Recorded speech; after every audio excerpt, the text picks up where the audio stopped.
Hi there, hungry nuts. How are you doing? How are you doing? It is Tuesday. Tuesday, the 18th of June. Firstly, I want to thank you all for subscribing to the Hungry Nuts channel. It means a lot to me. It really does. Yeah, it really does. It's great that I'm getting some subscribers out there. I never thought I would, to be honest. But I seem to be getting a few subscribers, which is always good. So thank you for doing that. Also want to thank you for looking at my videos, even though you haven't subscribed. A lot of mad stuff here. On the Hungry Nuts channel, as you know. With my madness and my depression, of course, and bipolar, for which I am. What's been happening? Well, this is just a little story. David, who appears on videos, David's my partner, but he doesn't stay with us. He's got his own house. Been with David 28 year. 28 year I've been with David since he came out of the army. David's a Gulf War veteran from 1991, the war in 91. And he was in the army a long time. He's got lots of medals and everything. And I'm very proud of him. I'm very, very proud of him.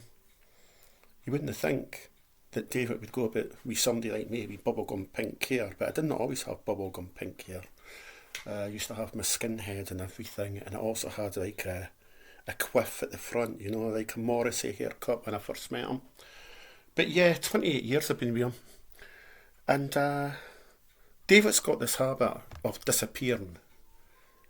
I'll not hear from him for a few days. He'll disappear down to his house, and his phone will be turned off. And I'll not be able to get a hold of him. And then I worry. I start worrying about him. Because I love him. He's my partner, you know, I love him. And I'd be lost without him because I've not got any family. And David's got a big family. I didn't have any family. I had 3 sisters and a big brother who have all sadly passed away. And then my mum and dad died. I was a carer for my mum and dad. So I'm the only survivor in the family left. And all I've got is David. And I'd be lost without David if anything ever happened to him. I'd be lost because I depend on him. Because I didn't have any friends really. I sort of cut myself off. Because I didn't go out much or that hardly with my depression and bipolar. It takes me all the time to go across the door at times. And I just like to sit in a lot of the time when David comes up and visits, which he comes up most of the time. And he does things for us. He cuts my grass and I cook for him. And we just got on. We fight a lot, but couples do fight, but we just got on, I think, you know. And as I say, I'd be lost without him. But this little story I want to tell you is about, well, it's actually what's been happening the past few days. Scotland were playing Germany in the Euros 2024 on Friday night, and they got hammered for Germany. Scotland didn't play good at all. But on Friday before the match, David was here in the morning, and he got his army pension, and he was due me some money because I had helped him out the week before. He had due me some money, so he gave me £100, you know, which was good of him, and he paid for my gas and electric because I'm on a gas and electric meter, you know. And he bought a big carry out. And he says, I'm not drinking, I don't want to drink anything. But you had a couple of cans before he went away. Do you know what? I've still got the beer yet. I've put it away since Friday. It's in this bucket. I've not touched any, because I'm after drink. Look, see it in the bucket there? Put it in that bucket. I've not had one can of cider or any beer. And, because I'm just fed up drinking, to be honest. I've not been keeping great with the drink, and I'm trying to stay off it. And I'm trying to be eating a wee bit more healthy, you know. But anyway, I kind of stopped David from drinking. So David had a few cans before he went away on Friday. And he said to me when he was going out the door, because he got his army pension, as I said, he said to me, I might go through to Glasgow. And I went, you better not. And he laughed. I might go through to Glasgow or Edinburgh to watch the football, you know, in one of the parks, because I was showing it in some of the parks. I went, you better not. Because I worry about him. I worry about him when he gets a drink on him, because he does get himself in trouble a lot of the time. And David has been in jail a couple of times for fighting and that.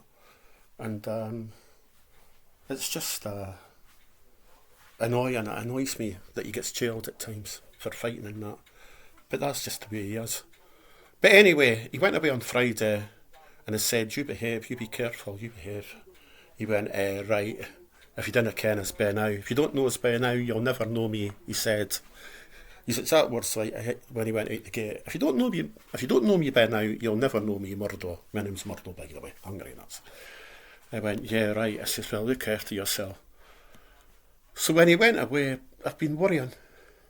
I've been constantly worrying because I knew that he had his army pension money. I knew he'd be drinking, and he drinks a lot, and he does get a bit mouthy when he has a drink on him.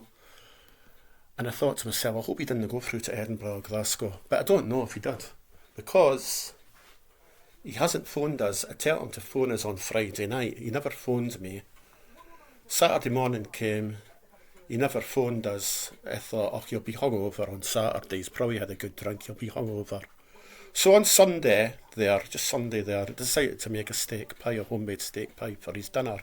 I expected him up, because he knows that I have money on Monday and we sometimes do shopping on the Monday. So I phoned his mobile phone, and it got picked up, but nobody spoke. And I was shouting on the phone, David, are you there? And I heard somebody walking along a street. But this was his mobile phone, but somebody never spoke, and I thought it was David. Maybe it must have been David. He must have been away shopping or something, but he never spoke on the phone.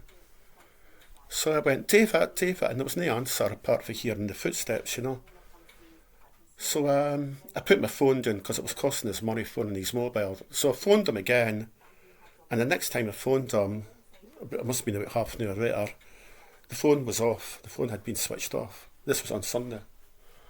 So I phoned all Sunday night. Phone was off. Yesterday, Monday, I phoned him. I thought he'd be up because he knew that I got my money yesterday. He never appeared at my door. His phone's been switched off ever since Sunday night. So last night, Monday night, I phoned. I'm just keeping the story going. Monday night, I phoned. Phone switched off. Today, Tuesday, 10:15 in the morning, I've been phoning since I got up, because he's got a doctor's appointment today. He's meant to be going to the doctor's today at 9:30. So I phoned him early this morning at 8 o'clock to see if he was up and getting ready to go to his doctor. His phone is still switched off. His phone's been turned off since Sunday. And it's not like David to keep his phone switched off. Usually he puts it on and goes, yeah, I'm alright, and then he'll bang the phone down, because I'm checking up on him. But his phone's switched off, and it's not like him, and I'm worrying. And I've worried a lot in the past about him. But this is a bit weird this time, because his phone, he usually does pick up his phone and shout down the phone at us if he's got a drink on him. Yeah, I'm okay. And then he'll put the phone down. But I'm worrying about him. I'm hanging on just now to see if he phones, if he's been at his doctor. I'm going to hang on till about 11 o'clock. And if he doesn't phone, I'm going to go down to his flat in the town and find out if he's alright. I think I've got a set of keys, I'm not sure. He did leave a set of keys here for his house. But it's not often I go down to his flat. I think the last time I was down at his flat, to be honest, must have been about a year and a half ago. But I'm worrying about him. He says he could look after his cell, but he can't when he's got a drink on him. He gets his cell in trouble. I'm worrying about him because he drinks a lot, and he hasn't been keeping very well. And he's 63-year-old. That's the thing, he's coming up for 63-year-old. And I'll be 59 in November. And I'm worrying about him. I've not slept the past couple of nights, really. I've been lying in my bed and I've been worrying. And it's awful. So I'll keep an update. I'll do another video and tell you what's going on. I don't know if he's been jailed or anything. I don't know if something's happened. I don't know if he's been in a fight or that. I just find it weird that his phone gets picked up, on Sunday, and nobody speaks at the other end, I heard was walking. Right, that's my story. I'll get going just now. Once again, thanks for looking at the Hungry Nuts channel. Kept that story going for a bit. If you haven't subscribed, could you maybe consider it? It would help. In the meantime, I'll get going just now. As I say, I'll hang on to 11 o'clock this morning and see if he phones us. Oh, it's a nightmare. It's a nightmare. I do worry enough of that. Yeah, right, I'll get going. Look after yourself. Thanks for looking at the Hungry Nuts channel. Sorry that I'm a wee bit upset on this video. I'll get going just to take care. See you later. Love yous. Have a nice day. Bye.